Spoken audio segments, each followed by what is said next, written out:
Good morning. New York is a little clouded, but nice, beautiful day.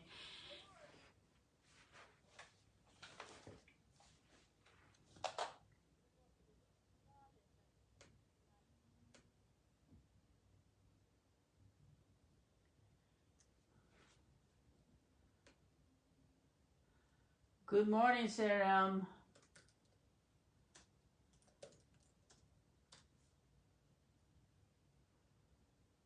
Good morning.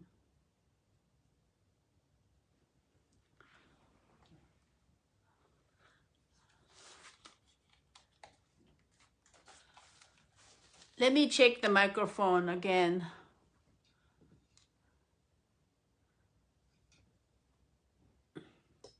Hello, is this working?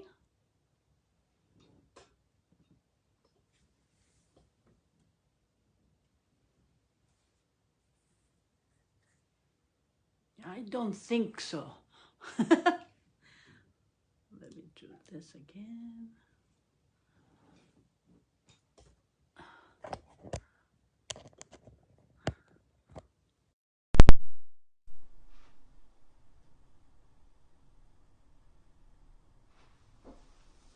Now working, I think. Yeah. Hello, hello.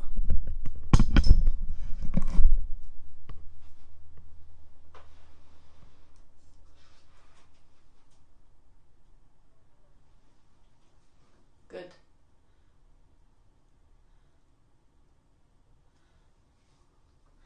John, good morning. Thank you for your comment. That was a really big compliment. Thank you so much.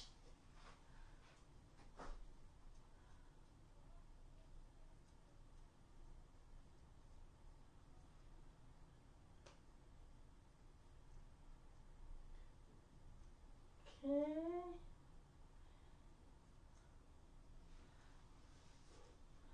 Diego, good morning.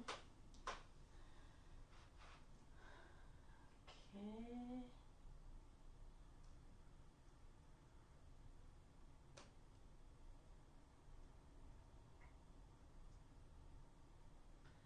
Luciana, good morning. Christopher, good morning.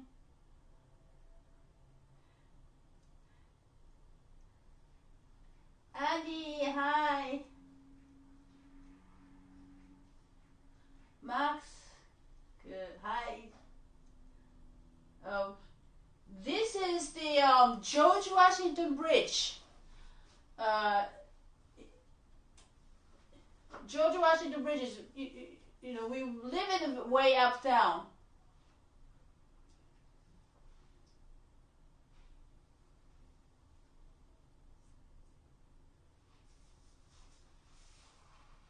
Like a 186, almost the end of the Manhattan.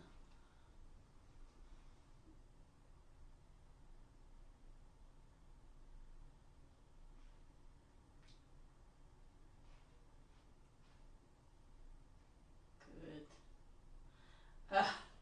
Okay, he should be here soon. Let me take a look what he's doing. I'll be back.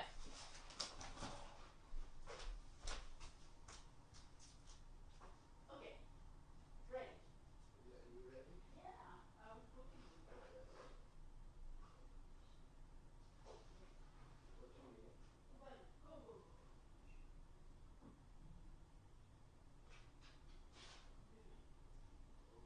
Come on in.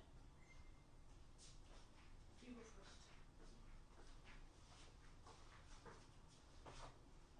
Here, John. Yeah, here. Everybody here. Okay. Very nice. I just need, can you hold this a second? I'm sorry. Coffee? Yeah, be careful. Just put pencil. You go the other way, please. Not this way, that way. Back of the chair. Okay. I know, this chair is so huge. I can't get it. This is Your very belly fun. is a little too big to pass through this. No, it got smaller, but Okay. not small enough. Another. Go. Okay. Wow. Okay. Well, straighten out my nice little photo of Simeon Belasin. You should show that. Here. You should show that picture. Oh, this was. Do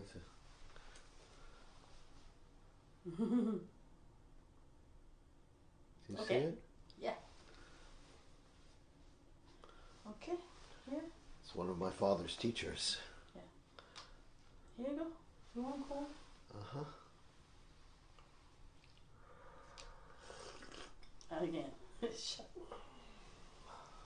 We are blue. This light.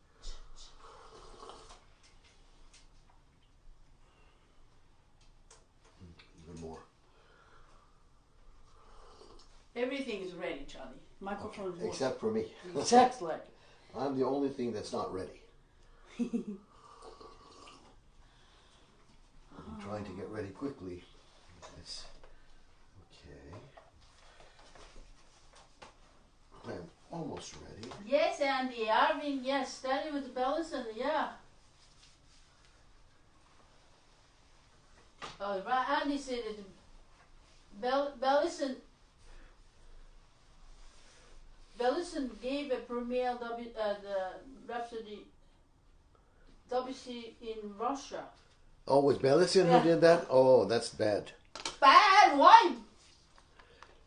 But he gave the premiere in Russia. I know, no, Russian premiere. That was the with orchestra, must have been. Huh? Must have been with orchestra in St. Petersburg. I was wondering about that. Oh, that's very interesting because I didn't know that. But shall I say why that's bad? What? I'm sorry. Hello, everyone. I said all of you who are bearing with us as we get progressively more disoriented as the pandemic, hopefully, little by little, is coming to a close, and yet we are losing our minds.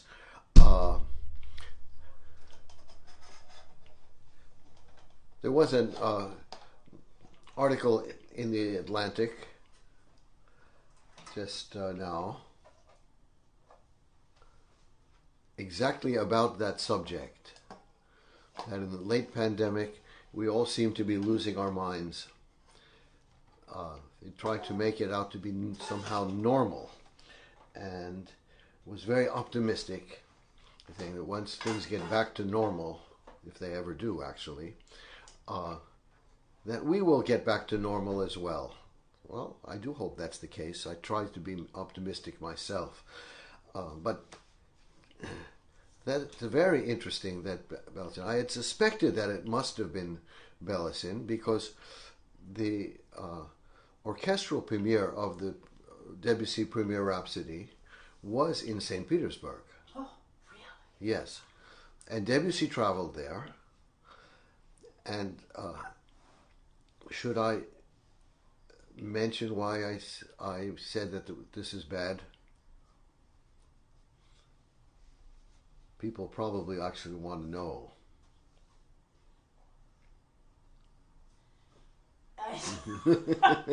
So then don't say that.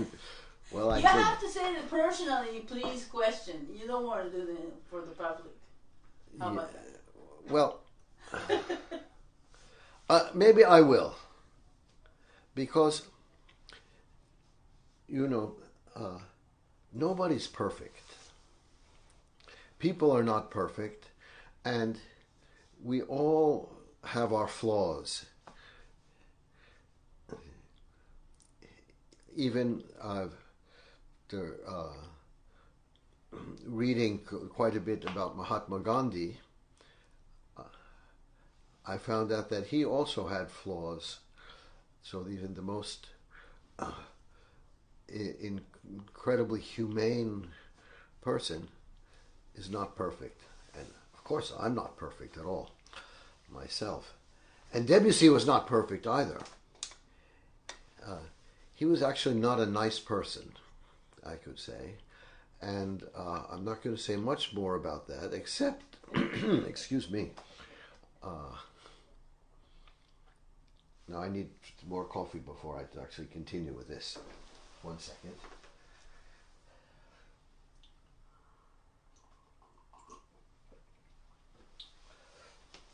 Well, he wrote back from St. Petersburg. He said that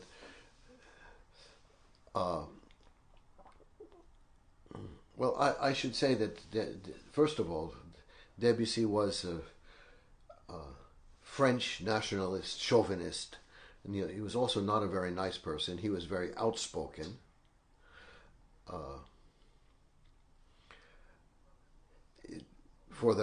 When he judged the Paris Premier Prix with his piece, said there was only one person. This was a fellow by the name of Van der Kreutzen from Belgium, who played decently, actually played by memory. The others apparently did not, I guess. And he said the others were just terrible. That's my paraphrase, but they were basically incompetent. But this fellow was okay. Van der Kreutzen ended up not going into the clarinet profession. I wonder if that praise by Debussy actually afflicted him in some kind of a negative way, in fact. But now, going to St. Petersburg and the orchestral premiere of the Rhapsody, Debussy wrote back that the clarinetist who played the premiere was a good player, but he was rather stupid. Oh my God. I'm sorry to say this, and I don't think Bellicin was that at all. But who knows? Maybe Bellicin. How do you know that? I'm so sorry. What's that? How did you? It's in one of the books of his biographies that I have. Really? Yeah. Oh my God. Yes, this letter is there. I mean, I'm paraphrasing this, of course, so it probably sounds even worse in French. In fact. It could be simply that Bellicin, now that I know that it was Bellicin, and I just suspected it had to be him because he must have been the premier clarinetist in St. Petersburg. But you didn't know that Bellicin was a player? No, I didn't know that. That's why you said, oh, bad. Okay. That's right. That's why I said, oh, bad. Yeah, everyone's wondering why you said bad, but yes, exactly. I understood. No, because I did not know that it was Bellicin who actually played that premiere. I mean, that's quite impressive, in fact, that he would have at that time played this piece, which was, I would say, was actually very modern music. Bellicin was a fascinating player, fascinating person, and I will, I think, say a bit about him in one of the later live streams, if actually we all survive that long without going completely out of our minds. But as I was trying to mention, things just go around and around. Yes, but as I was trying to mention, it's very possible that, well, Debussy, of course, who I imagine did not speak Russian, and he probably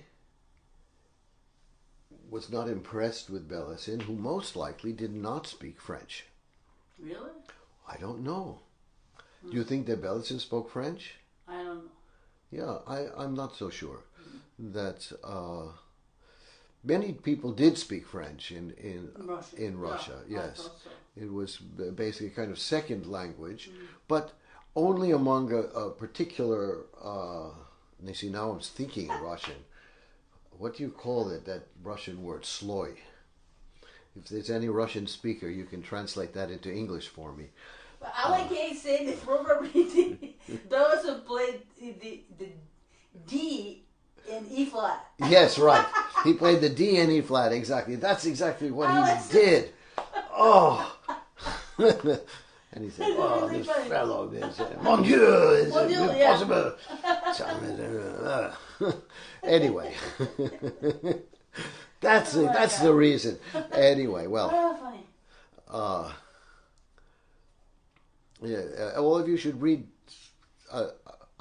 next time I will at least show a biography of Debussy, and that you should sort of at least sort of go through it, because he was not nice at all.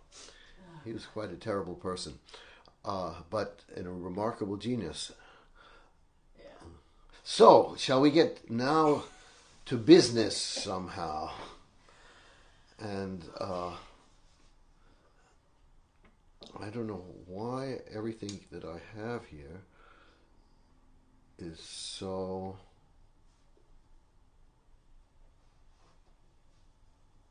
Okay, one thing I have to tell, Andy said the reason why Andy knows it was what it was balanced is because David Weber's interview, he said that.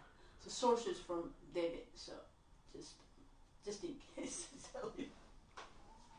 The source from whom? I'm sorry. David Webster. Oh. Well, David Weber. Oh, from David Weber. Yeah. Ah, that's possible. Yeah. You know, I wonder if my father knew that also and just never told me. Yeah. Okay, go ahead. Uh-oh. I'm left alone here. You have no idea how lonely that feels with just this little camera pointing at me and these these different lights focusing on me as if I'm going, oh no, I didn't do it. I'm innocent. You can't convict me. Okay, well, enough of that.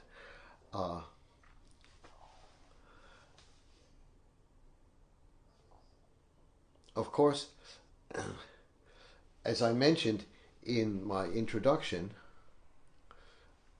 this past week has been, if not momentous, very significant, not only for the present but in the history of the United States, because in fact the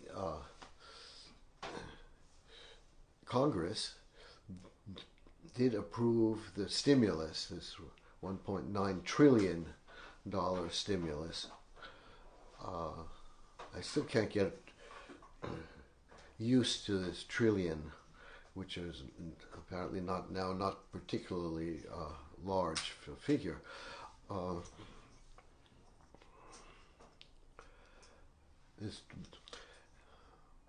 And it's not particularly large because when you actually break down what it will do, it will in fact be very significant in terms of the very short term.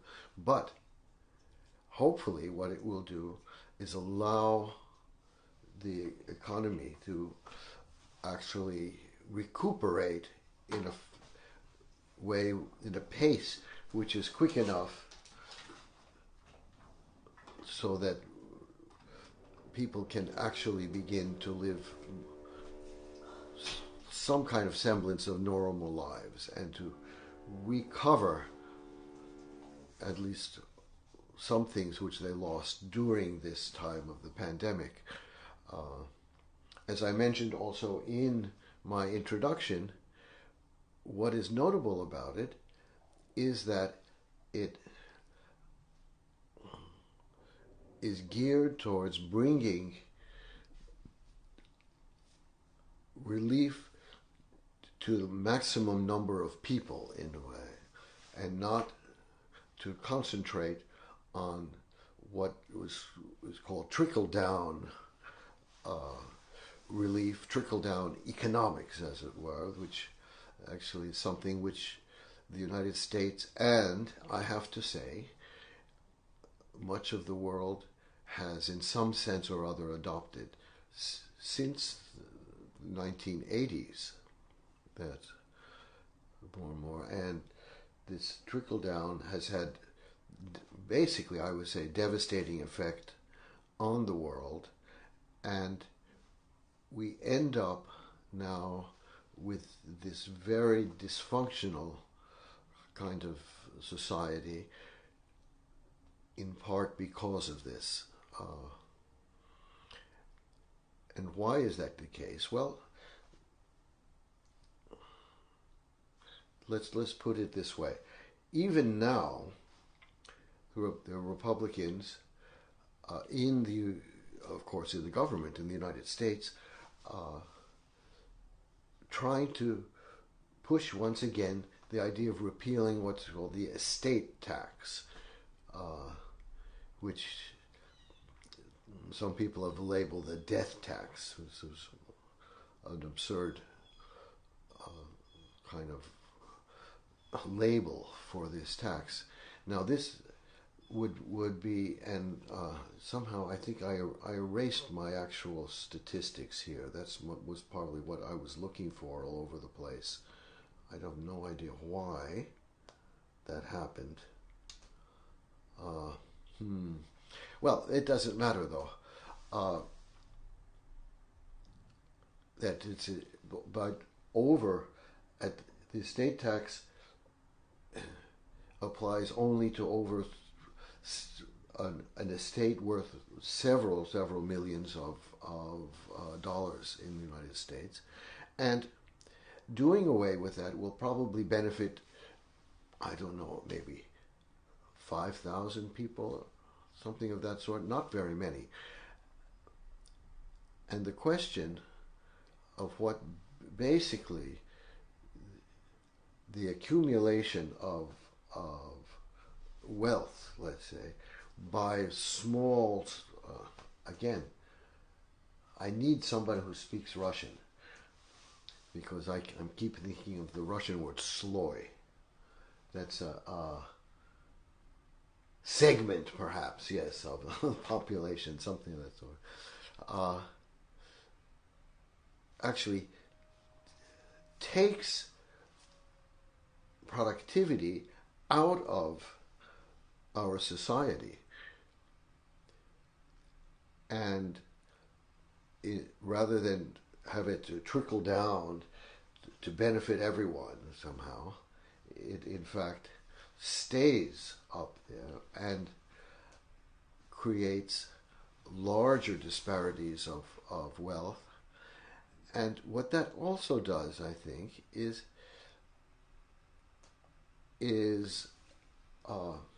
it creates envy.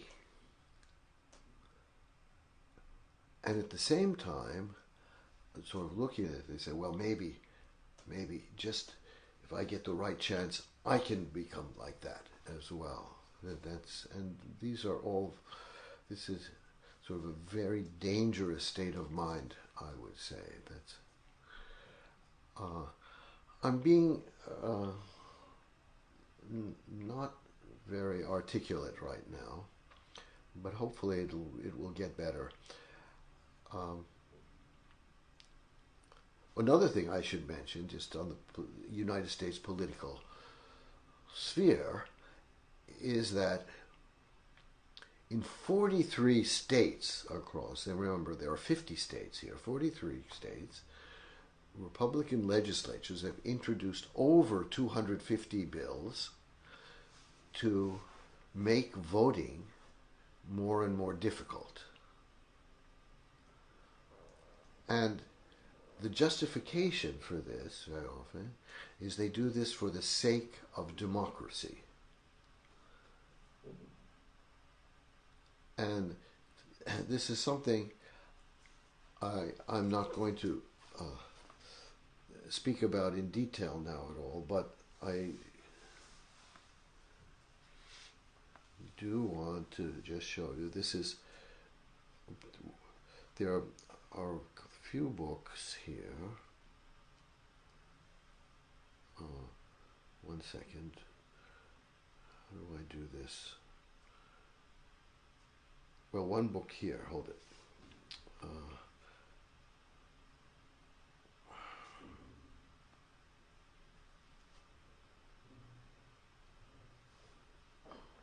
don't know how to, all of a sudden, yeah, that's how it is. I have to just do this. This is, actually it's quite an important book by Thomas Frank. I've introduced it before, and I'm going to speak more about this very soon. And there are a few books here.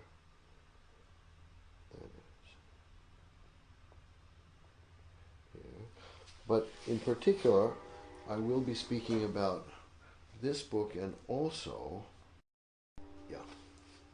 this is a new book by Heather McGhee, who is an interesting author as well.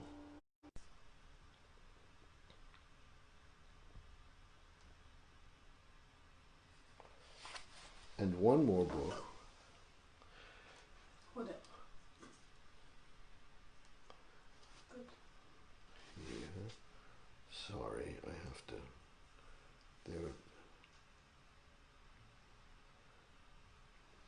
There's several.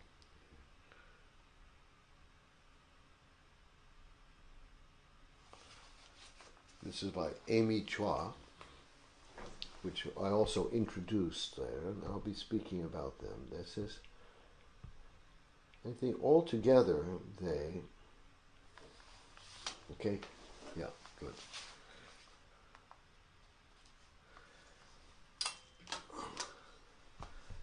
As a kind of unit together, they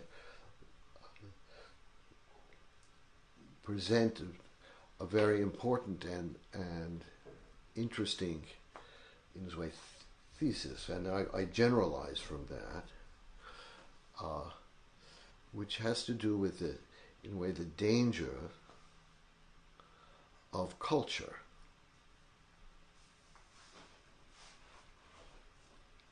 Now,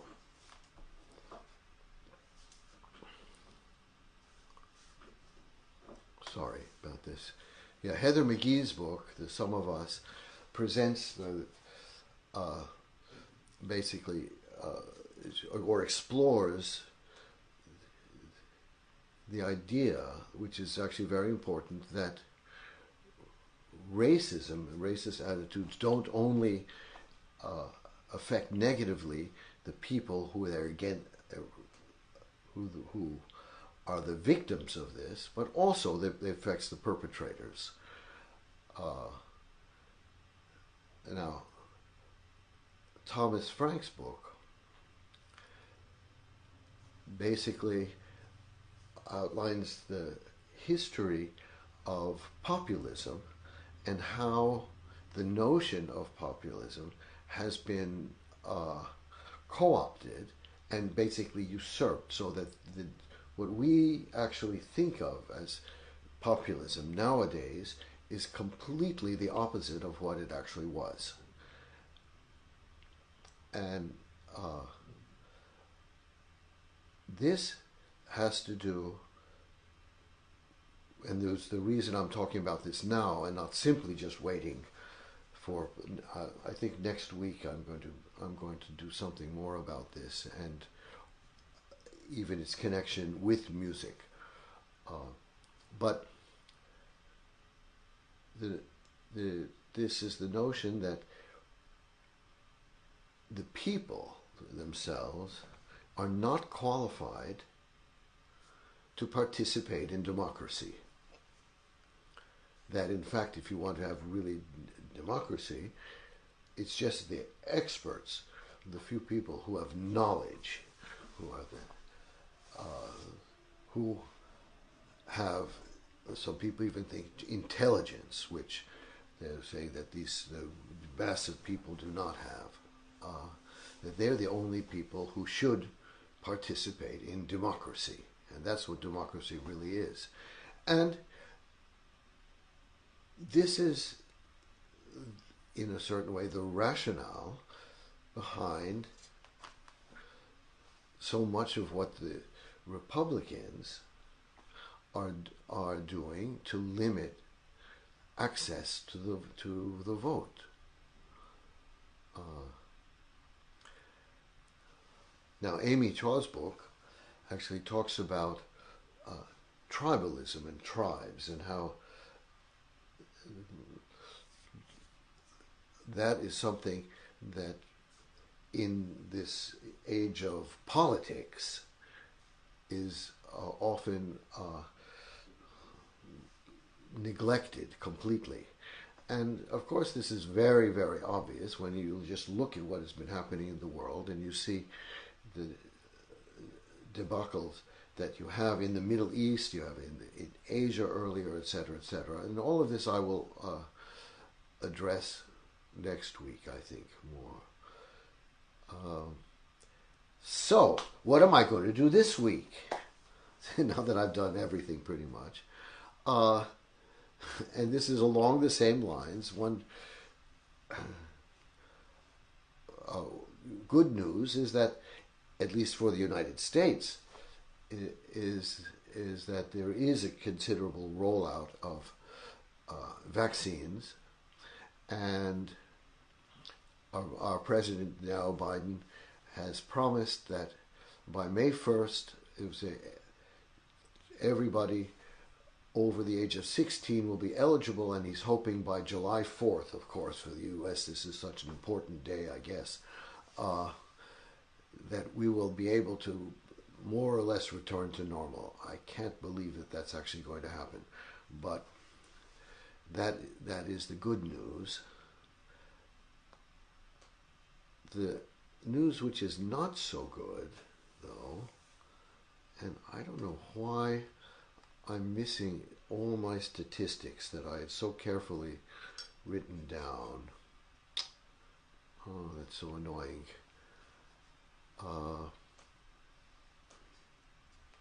So I just do this in general terms, I guess, for what I remember. And please, a lot of this I got from the New York Times, of course.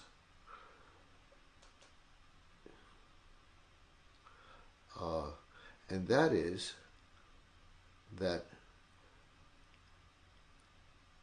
there's a sizable proportion of the population in the United States, and I talk about the United States specifically because that's where I have the statistics. Sizable proportion of the U.S. population which is not anxious to actually become vaccinated. And what the common understanding always been is that African Americans are more averse to vaccination for various reasons, and for cultural reasons, perhaps. Yes. And in fact, the statistics belie that, and that's not at all true. And what we find is that among whites, you have, in fact, a larger percentage, a bit larger. It's I don't know if it's 23 to 26%. I'm not sure of the population, and among Hispanic people, you have even a larger percentage who are hesitant or to get the vaccine. So, as I mentioned, I don't have the statistics. I feel so dumb. I don't know why this happened. This is maybe I go back to writing on paper, because then I press the wrong part of this iPad and boom, something disappears. I was trying to be good and go paper free. So many paper. I know, too much paper no matter what. But there's a sizable percentage. I don't know if it's 40%. I don't remember exactly. And all of you can. It's in the most recent New York Times issue. I just of general population who are very leery to get this vaccine. This, of course, translates to the world at large, and this is incredibly dangerous because unless you have a very sizable proportion of the population vaccinated, in fact, what happens, and as I mentioned earlier in one of my earlier live streams, and this is obvious to all of you, I'm sure, is that in fact the virulence of the virus can actually become worse and can make the vaccines which are existing now less effective. So this is dangerous. We are in a point where we can go either one way or the other way. Now, along these same lines, I want to mention first that there's a new study of symptoms and of effects, I should say, in children. And this is actually also rather disturbing, and it's something that both parents and, of course, the children should know about, actually. And that is that there's a very often the young people are getting what is called a multi-system inflammatory syndrome. And that is between 6 and 12 years old. And this can often happen after there's been a kind of quasi-recovery from the disease, or even if the disease has been very, very mild, so that child doesn't actually feel terribly bad or feel symptoms, while after that this can come about. And I look at it as something similar to rheumatic fever, but of course I don't know what I'm talking about. But that can be really devastating. That's generally patients get what's called the inflammatory syndrome, and that happens during the time of the disease. But this is something that is delayed. This is an analysis of 1,116 cases in 31 different states in the United States. Also, I should mention that, speaking of tribes, that there still is a big problem of what I would call vaccine protectionism. And in the United States itself, you have over 30 million doses of the AstraZeneca vaccine, which is just sitting. It looks like it's more than 40 million doses. And that's because AstraZeneca's vaccine has not yet been approved for use in the United States, but yet the vaccine is stockpiled there. And the question that many people are asking is why that cannot be actually shipped to countries where it has been approved.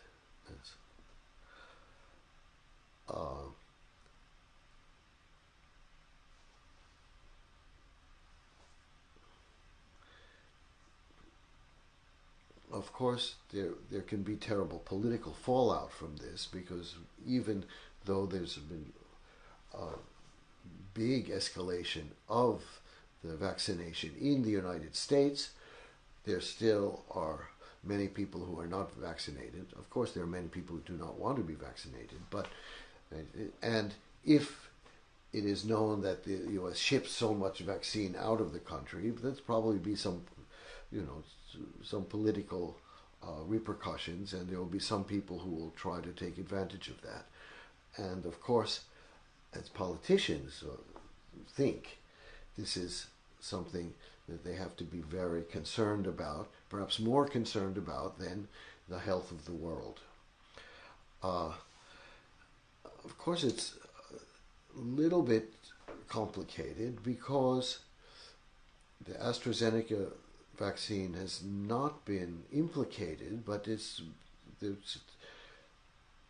suspected that perhaps it has led to an increasing of blood clots. In Denmark, one woman actually died after receiving the vaccine from blood clot, I should say. And so 3 European countries, this is Norway, Denmark, and Iceland, actually, have put a hold on the use of that vaccine until more research is done. I hope that research is done quickly. And still, though, there is no actual evidence linking the vaccine itself to the blood clots that, and of course this is a problem we have with actually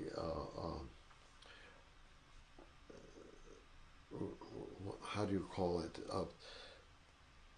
studies which just rely on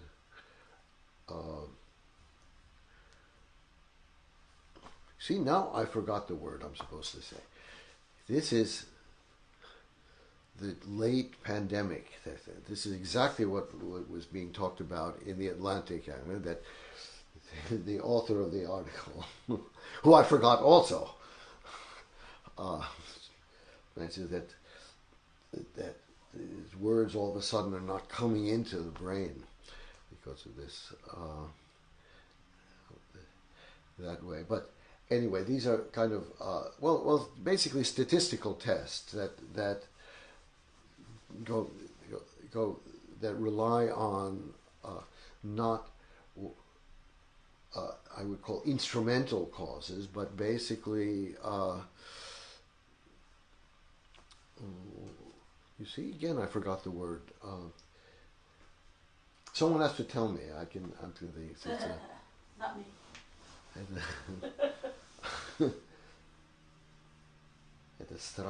It's compare with one sort of before and after kind of effects. I think ever since I heard about Belicin, I'm thinking in Russian now. So I'm not thinking in before. English. I should do this at the Paruski, all of this. Okay. Well, the point is that you can easily have certain things happen after something, but they do not necessarily have to be connected in a causal way with what happened before, if they're just statistically associated. And you only get a connection perhaps in a large enough statistical sample that you can say that maybe perhaps this is greater than chance. But this is all very complicated, and there's been throughout history a lot of misinterpretation regarding these kinds of see, I keep forgetting the word. Forget it. I go on. Good idea. Thank you. Yeah, very good idea. I know. This is ridiculous. Okay.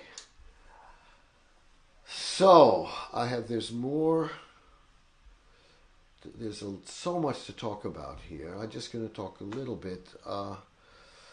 And I mentioned this in my live stream, that it's Tanzania, which had early on avoided, so like much of Africa, avoided the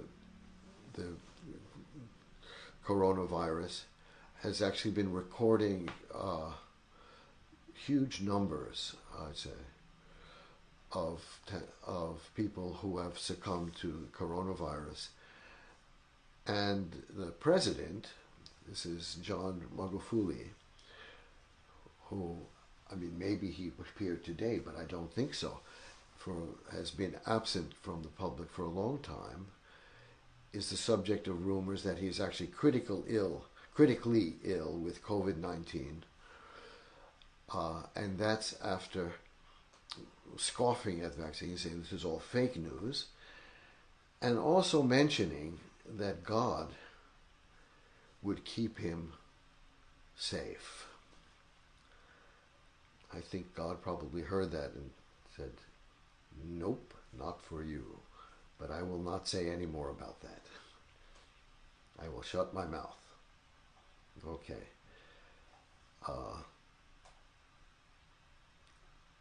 And Paraguay is also not doing very well at the moment, just as Brazil is not doing very well, but Paraguay, I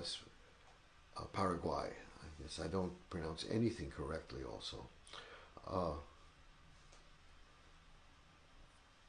had basically been spared from the worst of effects of the pandemic, but now it's hitting Paraguay with increasing intensity and has engendered demonstration by thousands of people with demanding the ouster of the present government. And I think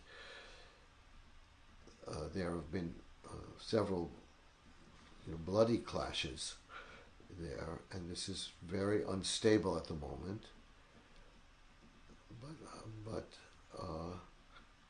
hopefully it may actually lead to a betterment of the country, but I don't know about that. Myanmar also is in very bad shape, as the government troops are actually firing on demonstrators. And just 2 days ago, 8 people were killed in demonstrations. This is also very serious in the world. And Ukraine is also not doing very well. As I look to my notes here, and is plagued by what I call vaccine hesitancy, because there's tons of misinformation about the vaccine and about COVID-19. And although the vaccine is available out of a population of 42 million, they say so far, it is according again to the New York Times, 23,000 people only have received a dose.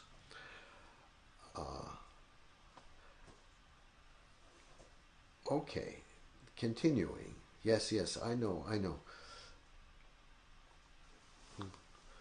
But all of this is just sort of biding time in a way, because I've been so busy with this and that and the other thing that I have basically not practiced the whole week. So I bare my soul to the camera here about that. So now that's why I gab about all of this. Now, the New York virus, but this is all in a certain way important to keep people aware of, because the fact that things are actually getting better is in a way very dangerous. And many medical experts are warning that there can be, in fact, a third spike of the virus, which will do very much to sort of derail, or not sort of, to completely derail the progress that's been being made in combating the disease. So we need, as a population, as people, to actually know something of this, to be aware of this, that things are not getting back to normal yet. In New York, they say at least half of the coronavirus cases are caused by 2 new forms of the virus. And both these new forms are more contagious, and it seems that the vaccines are at least somewhat effective against them. Hopefully they are more. It is too early to tell really whether they are or not. So this is another just indication that we must all be careful still. So did I finish with all of this? Yes. Okay. Now I want to change, and I'm going to segue into music in a way, but yes, okay, that's great. But I have to start with two actually fascinating little bits of natural history, I know. And one, here, let me just make sure that I have this, I keep forgetting where all this stuff is. These things are. Oh, here we are. I want to get rid of this here. One is a hagfish. Huh? The hagfish. Here, let me show you just a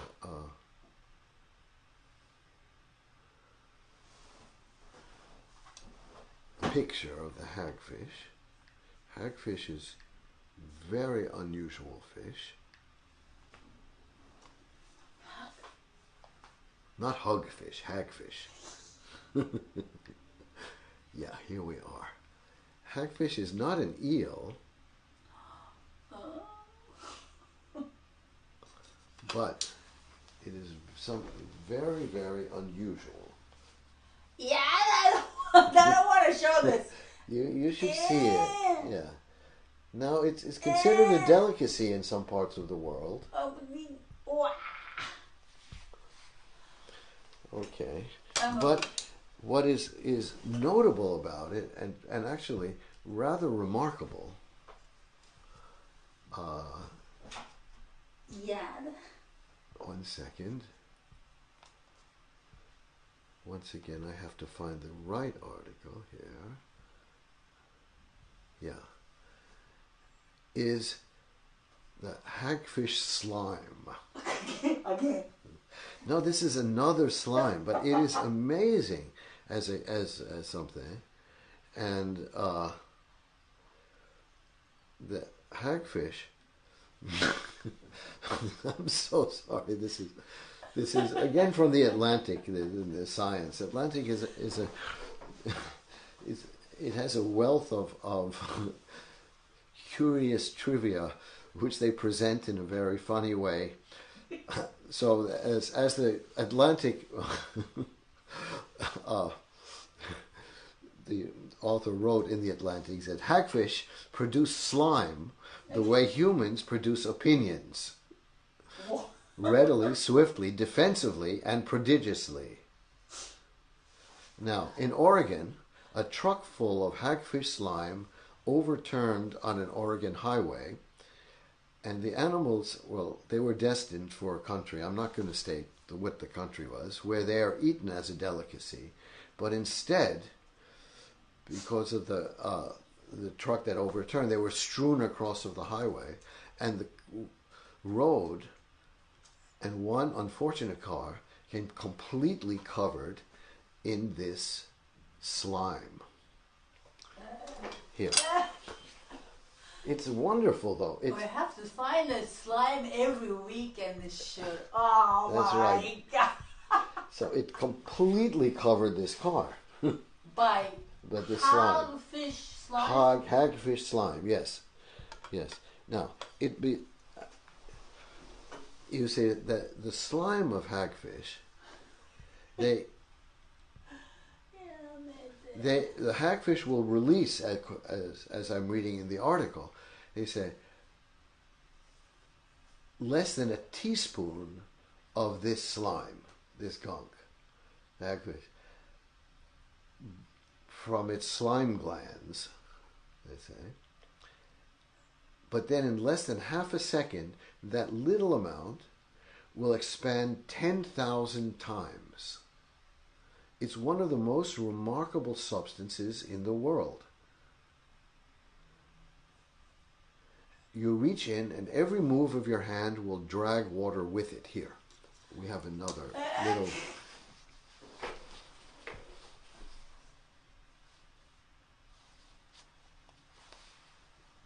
Yeah, I don't want to... Here.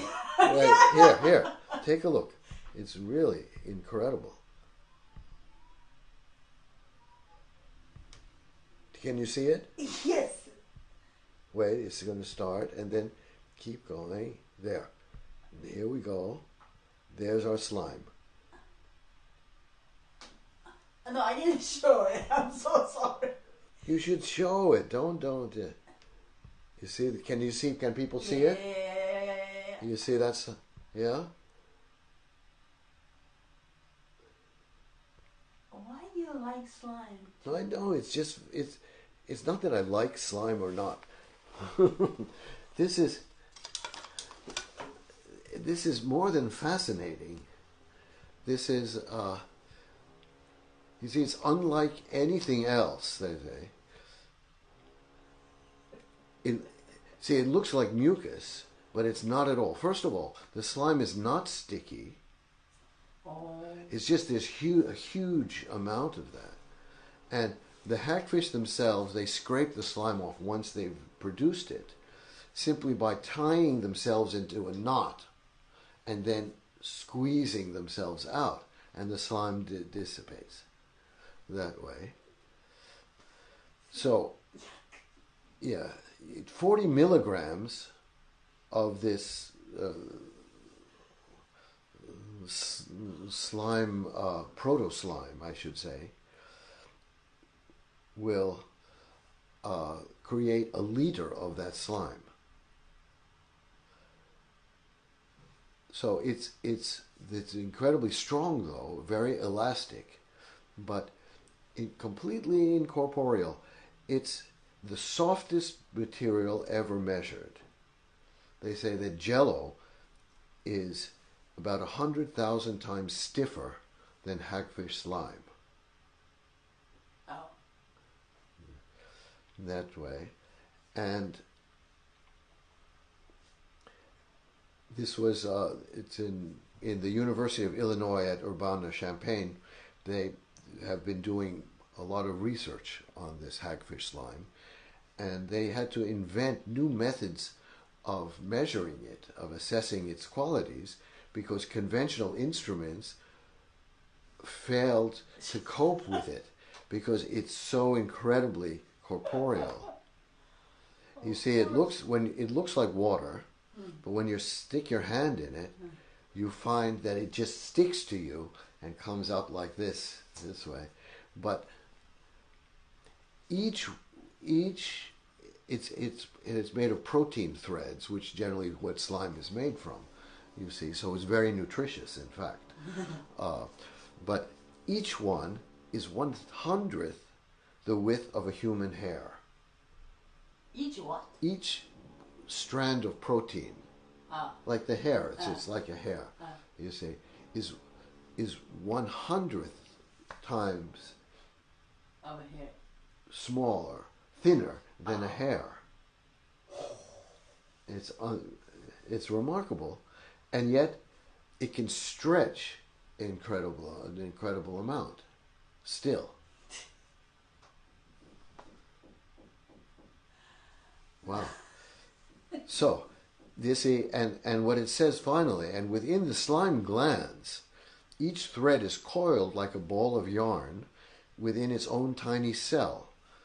It's a feat akin to stuffing a kilometer of Christmas lights into a shoebox without a single knot or tangle. No one has figured out how the hagfish actually achieve this miracle, how they actually do this.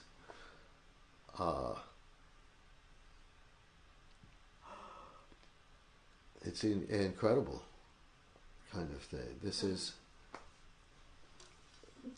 a microscopic image of the coiled hagfish slime. Okay, that's okay. Yeah, I know, but it's like it's smaller than a teardrop. But it's like that. Okay, so that's one interesting thing. I mean,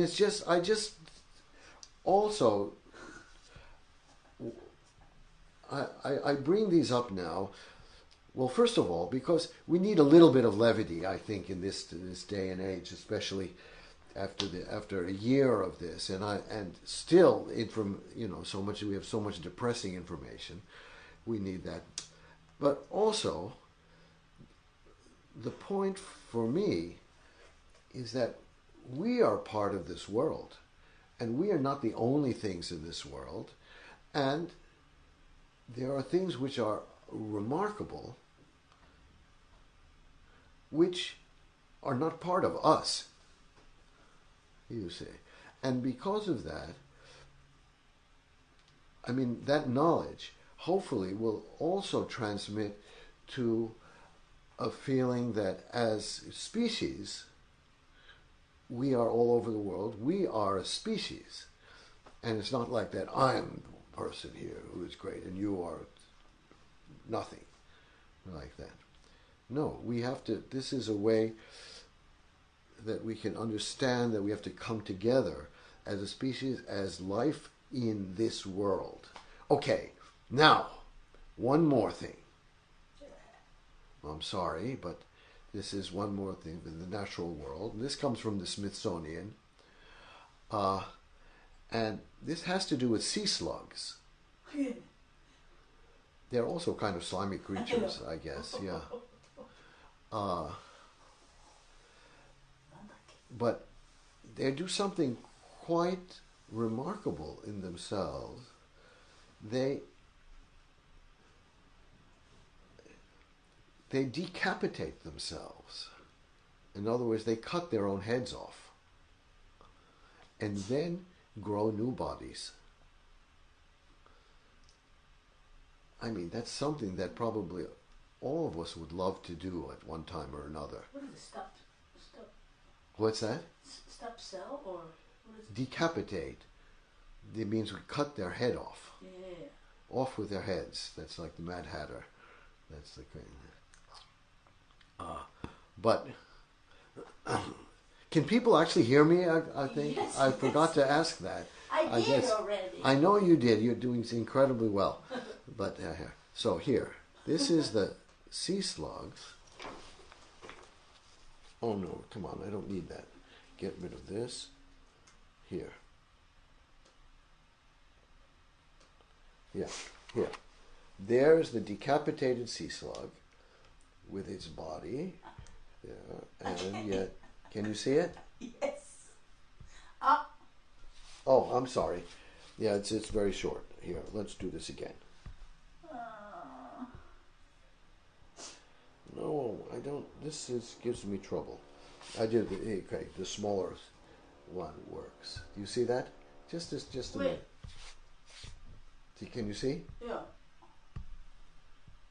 It's already head was cut. Yeah, there you can see it's coming on. It's all coming off. Oh, so yeah, it's not such a great image that we have, but so why they do that? We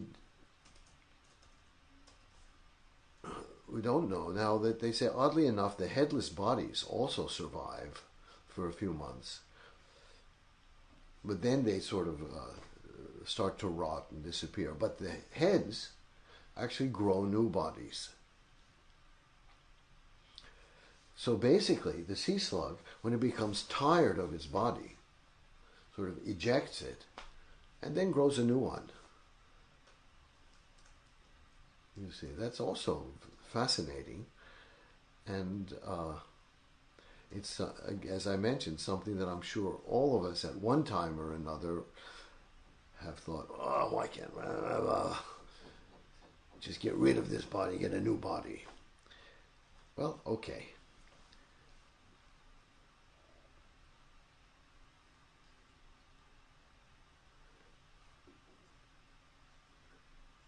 They tend to think, although scientists don't really know why, they tend to think when has been invaded by disease or parasites, the head simply ejects the body and grows a new disease-free one. That's also amazing. Okay. Now, just introduce one person here, and for this I need a little bit of time. Hold it. I know this because I did this so well. I organized this so well, and then half of it I lost in this, so I just have to redo certain things.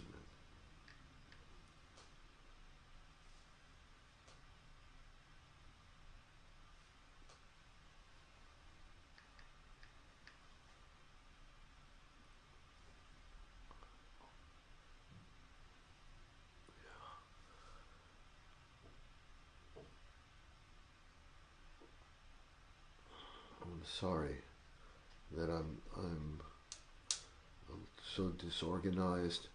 Just bear with me. I will.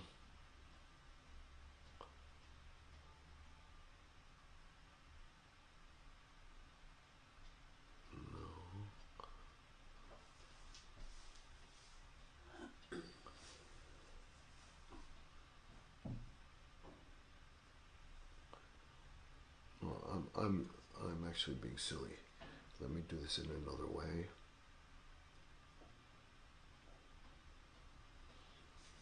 Because I want a photo. I mean a picture of this.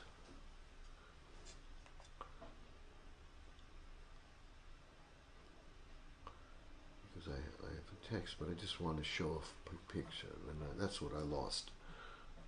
Is this log still? No, it's okay. This is... Yes. Good.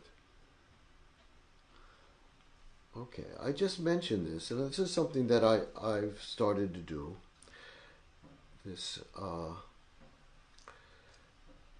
just notable people who we don't really know about, but have been actually in their own way quite important. And this person is James McCune Smith,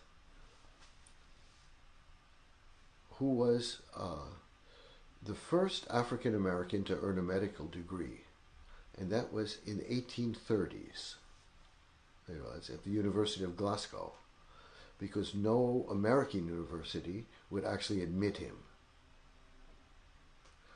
But he was also one of the nation's leading abolitionists, working tirelessly for the abolition of slavery, of course. And in 1859, Frederick Douglass, who we all know, this remarkable person, declared, "No man in this country more thoroughly understands the whole struggle between freedom and slavery than does Dr. Smith, and his heart is as broad as his understanding." He wrote many peer-reviewed articles in medical journals. He wrote essays, gave lectures, refuting these pseudo-scientific claims of superiority for one race as opposed to another, and basically for sort of white Protestants who sort of superiority. And he forecast, as it says here, the transformational impact that African Americans were destined to make on world culture. So I'm just going to show you his picture now, just not a photo, but his.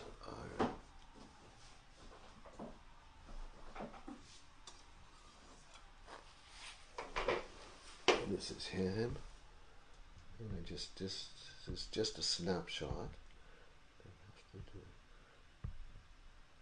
Okay.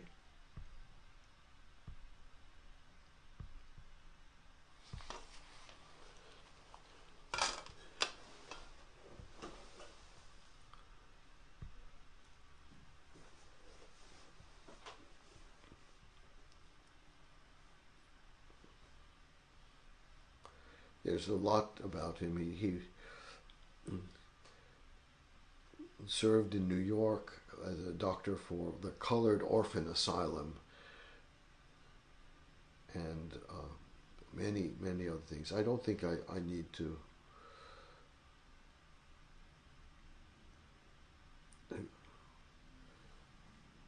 say much more about him, but I should say that he was actually born into slavery, and in New York City in 1813. But in 1827, there was an Emancipation Act of New York, which banned slavery and freed everyone who was a slave at the time. So he was 14 years old, and he was freed. That's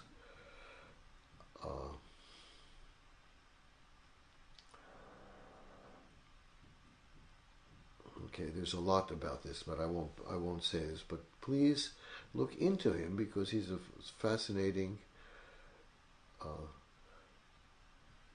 wonderful person. Okay, so that I've gone through that. I'm going through my list here, and with that I move on now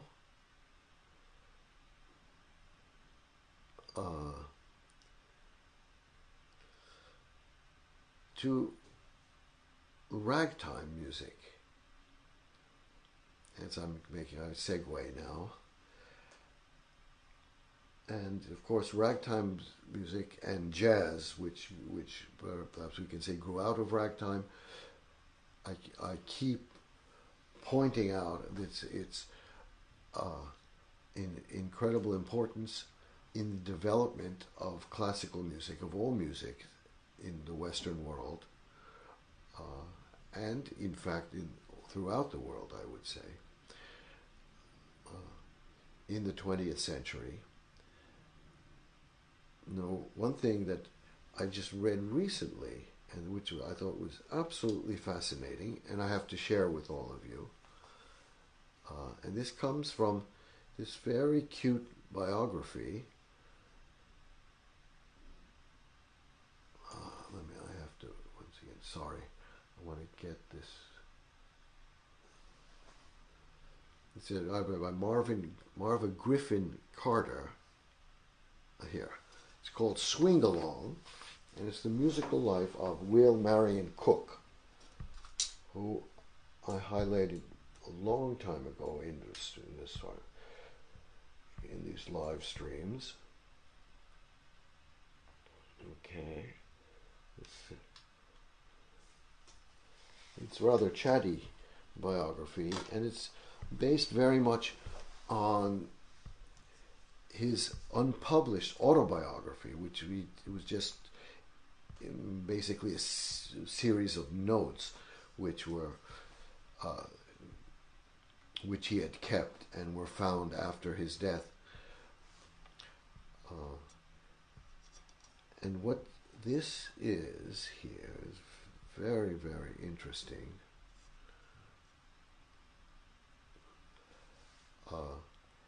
It was a statement that really took me by surprise, and I thought it fascinating. And this actually comes from a book by Maurice Perez, the conductor, who wrote this very interesting book, Dvorak to Ellington, basically about Dvorak's influence in the United States and about ragtime music, and deals with Will Marion Cook here,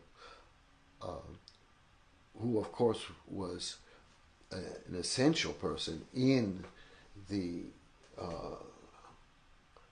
should we say the invention of ragtime? Perhaps we should say that. Now, what he wrote is that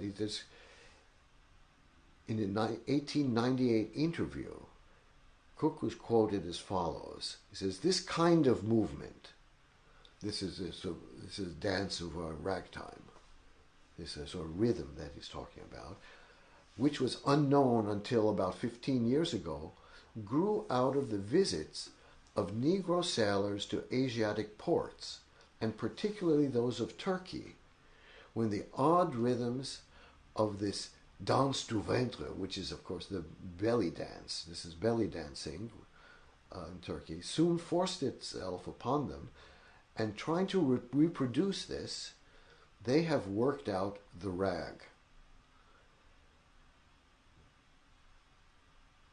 So,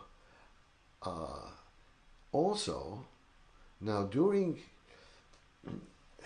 the World's Fair in Chicago, was 1893 now, I forgot the actual date of it, or maybe even earlier than that it was he also writes, was well filled with places of amusement where the peculiar music of the muscle dance was continually heard. This is Cook's writing, and it is worthy of note that after that time the popularity of the rag grew with astonishing rapidity and became general among Negro pianists. This is very interesting, I think, so that we have a worldwide connection now to the music of ragtime. And with that in mind, I want to play just two things here. Okay. Okay, get rid of this here. I have to get rid of this. So all this stuff happens here. Okay. Let's put this here now, and we can watch this.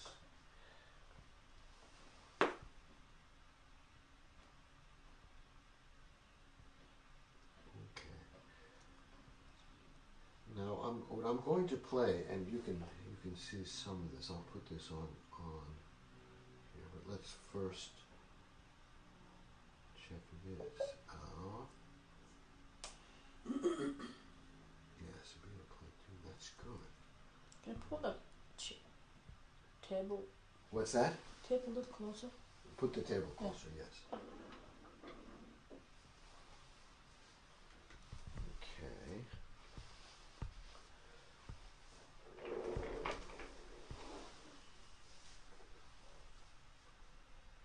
And sorry, I just want to make sure.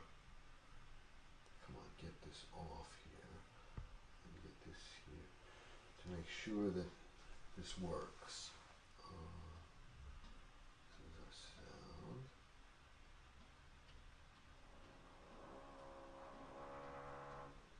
Yes. Okay. Continues. All right.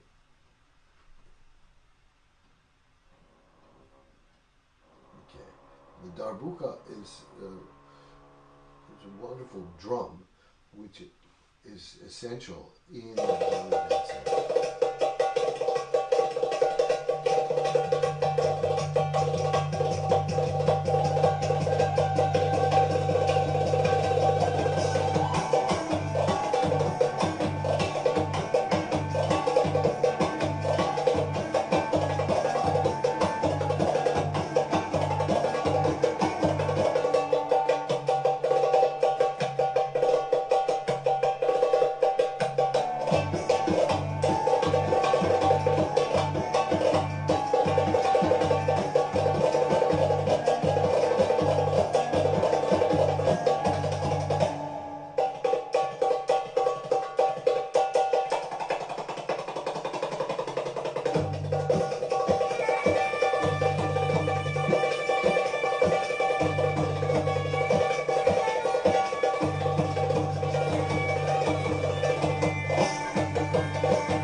It's a darbuka.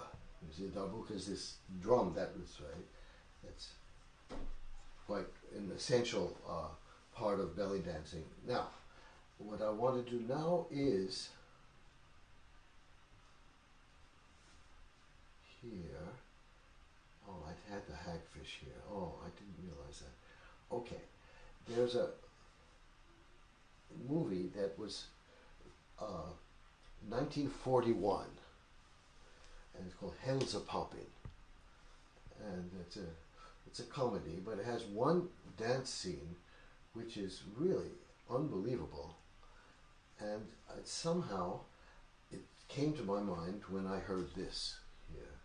So I'm going to try this now. Okay, just a second. And it's 5 minutes, but I want to play the whole thing if I can. It's because it's so great. Unfortunately, all I could find here was this colorized version, and there are always these colorized versions I have trouble with. When I think it's even more striking and real in black and white than it is here. But anyway, here we are.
Yeah, it's a remarkable, one of the most remarkable dance scenes, I think, on Which year this movie? 1941. Hmm? Yeah, Wow. yeah. Someone must have the original that's not colorized, but in any case, it's so different, these two things, but there's something that's not so different, in fact. But you have the darbuka, and you have this. Yeah, it's, of course, this is not ragtime, but this is. But even you listen to the very early recordings of James Europe, for instance, and etc., and you have the same kind of frenetic beat there, which took the world by storm. But it's fascinating if in fact there is a real connection with this Turkish music, Balkan music, and the music of ragtime and subsequently jazz. Sure. Very, very interesting. So, I have to perhaps change the subject completely now. We have,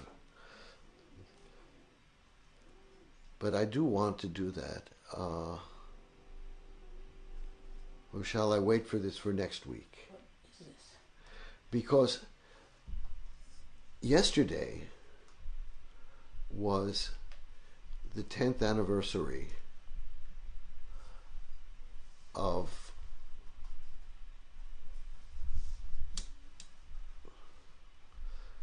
the earthquake and the tsunami which devastated parts of Japan, and in Fukushima led to the reactor breach, which is the most serious nuclear accident since Chernobyl, and is still very dangerous, in a very dangerous state. It's not cleaned up, and there are still parts of Japan, for instance, a little town, this is from the New York Times yesterday, of Kessen is called, in Japan, which basically completely devastated the village. So all but 2 homes were completely destroyed, and there are a small group of survivors who have tried to stay and to resuscitate the place, but it's virtually impossible, terrible.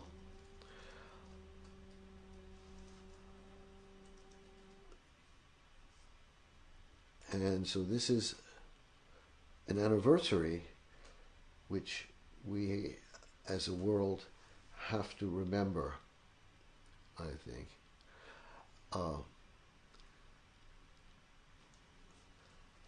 And perhaps I actually leave this for next week. What do you think? Or shall I?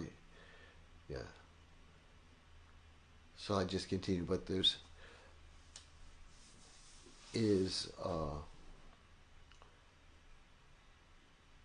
terrible elements of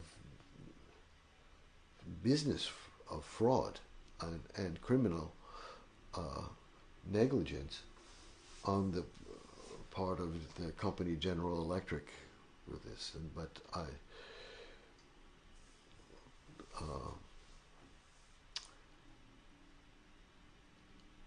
But maybe I do leave this for next week, so I can leave everyone with this remarkable music here. Okay, so perhaps I stop today, even though I wanted to continue. It's already fairly late. And I will begin with this next week, actually.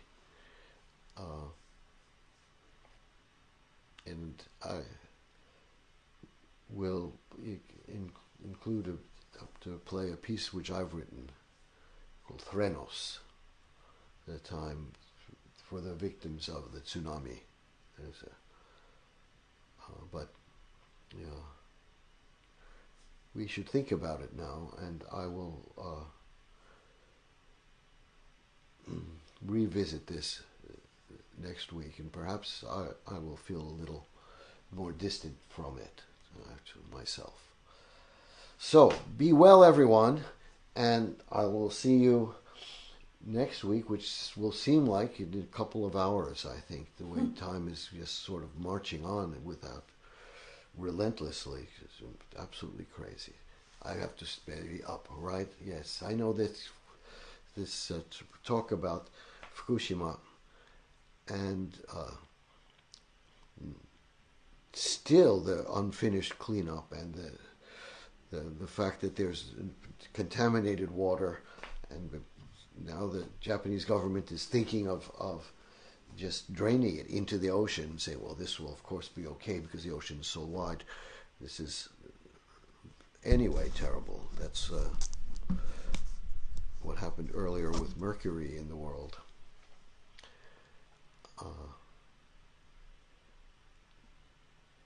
Perhaps we need to learn from the sea slug and the hagfish. Anyway, take care, everyone. Yes.